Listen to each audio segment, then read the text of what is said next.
Hi everyone, welcome to another gift giving session, and this one is for Tu Bishvat. Tu Bishvat higiya chagla ilanot. Tu Bishvat is a minor festival and people call it the birthday of the trees. However, do trees really have birthdays? Do you put a party hat on it with balloons? And why would all the trees share the same birthday? Surely it depends on when I plant it. So obviously trees don't have birthdays in that sense. Tu Bishvat is actually a very technical festival. If you are a farmer, then you have to give some of your land, some of the produce, to tzedakah. The question is when do you say that all this is the produce of that year, and when do you say it's the produce of this year? Answer is there is a cut-off date called Tu Bishvat, the 15th of Shvat, and everything before the 15th of Shvat is considered that year's produce where you have to give tzedakah, and everything onwards is called this year's produce where you have to give tzedakah on that. Technical, we're not farmers, and therefore what relevance does it have to us? Well, there are deeper messages, and I want to take one of those messages. If you want to be able to celebrate about the trees, if anyone was to ask me how would you do that, and of course no one ever did ask me, but if you were to ask me, I'll say you should take a tree, go to the tree in your garden and chop it and stick it in your home, and if you really want to do the mitzvah beautifully, maybe put some lights on it or something. However, no one ever asked me. That's not what we do, and it seems to be it's even the wrong religion. Rather, what do we do when it's all about the trees? We leave the trees out in the cold and we bring the fruit in. There is a custom to have different fruits on Tu Bishvat. So why is it that the tree stays outside, almost like it's not important, and we bring the fruit in? What's the message that it's not about the tree, but it's about the fruit? Well, a person is compared to a tree. There's lots of analogies between people and trees. Just like trees need strong roots, so too a person has to be rooted. They have to be able to have a strong heritage. Just like tree needs water, so too humans, we need to have our thirst quenched with Torah learning. There's other analogies as well. Just like it has a sun, so too we need to have the sun shining smiles from other people to make us be able to grow. So if a person is compared to a tree, the question is, what is a person's fruits? We know a tree produces fruit, so what is a person's fruit? Have a think. So a person's fruits are their maasim tovim, their good deeds, their mitzvot which they have produced. And just as different trees produce different fruit, an apple tree will produce apples, an orange tree will produce, you guessed it, oranges.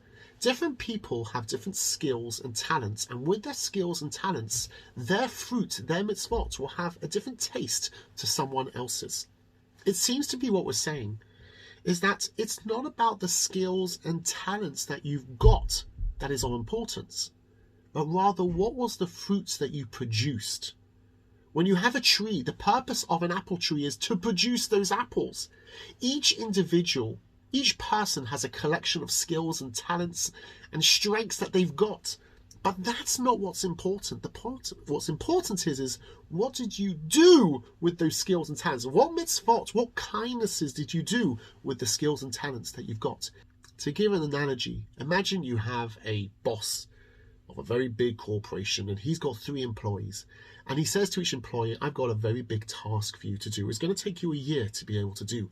I'm giving each one of you a new MacBook Pro to be able to do the work. Here is the laptop. Take it, and after a year, show me what you have done.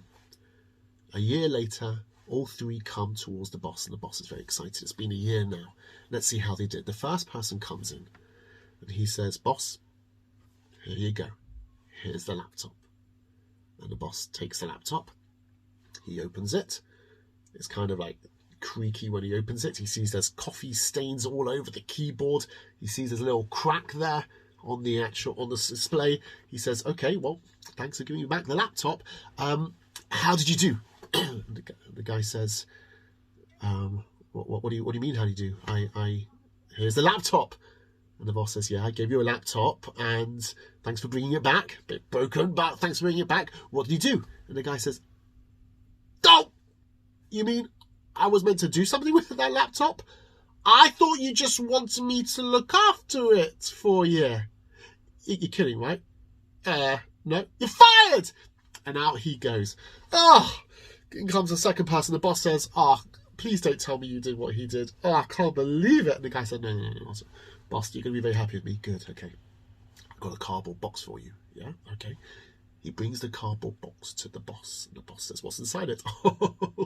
Just you wait. Knife. He gets a knife. He opens up the cardboard box. Inside the cardboard box, there is another cardboard box. He takes out that cardboard box. And the boss is interested. What's going on over here? Inside that cardboard box, he opens it up. Inside, there's polystyrene. Inside the polystyrene, there's a plastic bag. Inside the plastic bag is a brand new MacBook Pro. Here you go, boss.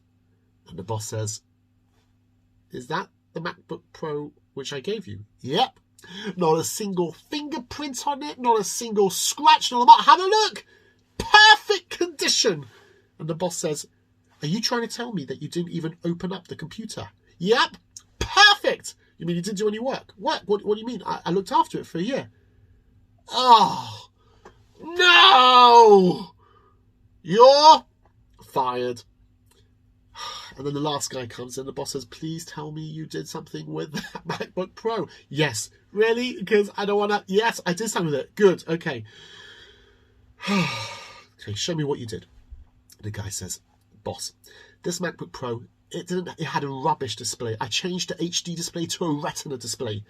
I actually turned the hard drive. I put an SSD drive in it. Now it's super fast. I doubled the RAM. He gave me 8 gigabytes RAM. Now it's 16 gigabytes RAM. Check it out. It is so scooped up over here. What a great computer. And the boss says, yeah, but did you do anything with the computer? Yes, I made it better. But did you produce anything? I was meant... You're fired.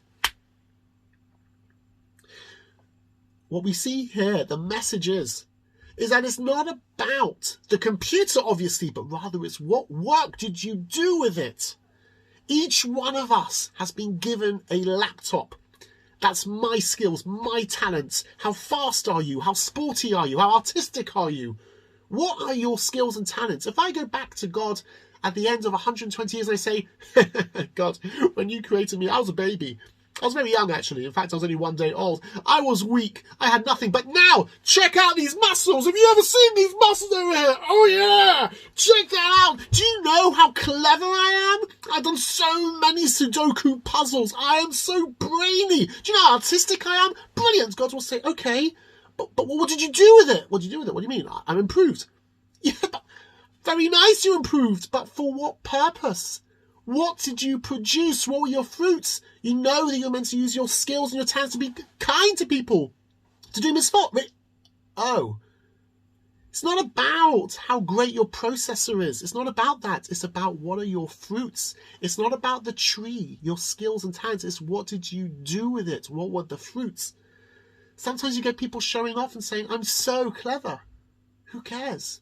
It's not about being clever. It's about what did you do with that cleverness. I'm so artistic. That's not the point. How many cards did you make for people?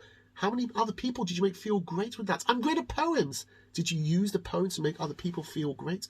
I'm great at football. Did you use your football skills to be able to bring other people in? To bring people into the games? It's not about the tree. It's about the fruits.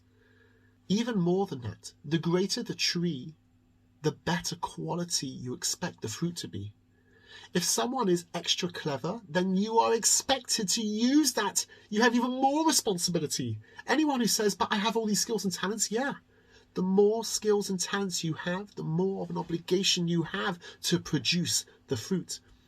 Rabbi Yisrael Salanta, he said that I know I have the mental capacity of 1,000 men. Well, imagine being able to say that. Is that a reason to show off? It's not a reason to show off.